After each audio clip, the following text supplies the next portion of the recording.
एक बाबा जी अपनी कुटिया के पास दिखाई दिए तो कुछ बच्चे बाबा के पास गए, बाबा को प्रणाम किया तो बाबा ने आशीर्वाद और प्रसाद दिया। बच्चों से कहा बैठो, तो बच्चों ने कहा कि बाबा जी कोई कहानी सुनाओ। बाबा ने कहा कि कहानी जरूर सुनाऊंगा।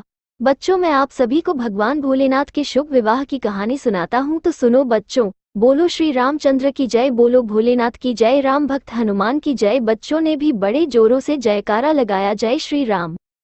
जय श्री राम। राम कथा भाग 21। माता पार्वती ने अपनी माँ मैना को बहुत दुखी देखकर यह समझाया, माता विधाता को दोष देना व्यर्थ है। मेरे भाग्य में जो लिखा है वह होकर रहेगा।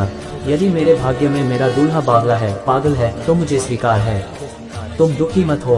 नारद मुनि ने जब ये जाना कि माता पार्वती के माता पिता बहुत दुखी हैं, तब उन्होंने जाकर उन्हें समझाया कि यह तुम्हारी बेटी कोई साधारण नहीं है।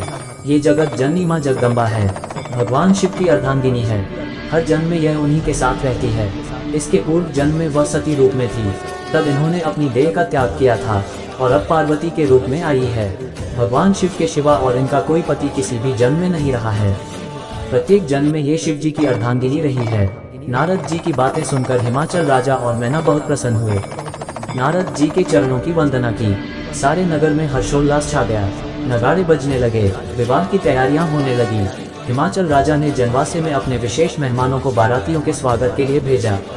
तब वहां जाकर देखा कि सारे देवता, ब्रह्मा जी, विष्णु जी कोई भी वहां उपस्थित नहीं थे।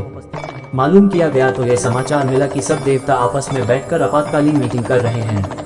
देवताओं ने मीटिंग की थी।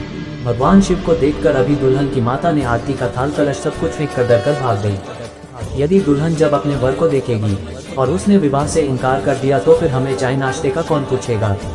हमें तो भूखे ही रहना है। शिव जी का विवाह हो या ना हो, हमें इससे कोई लेना देना नहीं।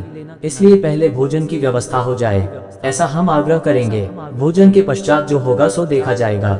बारातियों के स्वागत के लिए आए हुए लोगों से देवताओं ने यही कहा कि पहले भोजन होगा, इसके पश्चात विवाह के दूसरे रीति रिवाज होंगे। हिमाचल राजा ने बारातियों के आग्रह को स्वीकार कर लिया और पहले भोजन की व्यवस्था की गई।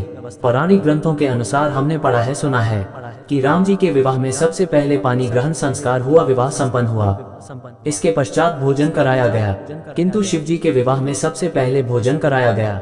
अब भोजन के लिए सारे बाराती गए। बड़ी विचित्र बारात थी। भूत प्रेत लंगड़े लूले सभी बारात में शामिल थे। उन्हें पंक्ति में बैठाया गया।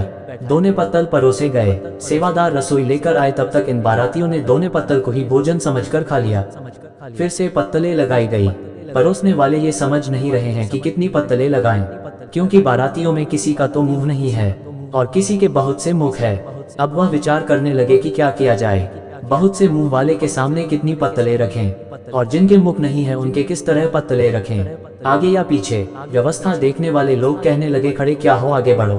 परोसगारी करने वाले कहते हैं, तुम ज्यादा समझदार हो तो तुम ही आ जाओ, समस्या यहाँ बहुत गंभीर है। जैसे तैसे करके बारातियों को भोजन कराया गया। इसके आगे का प्रसंग कल बच्चों, कल जरूर आना, कल और मजा आएगा अगले प्रसंग में। बोलो श्री रामचंद्र की जय, बोलो शंकर भगवान की जय।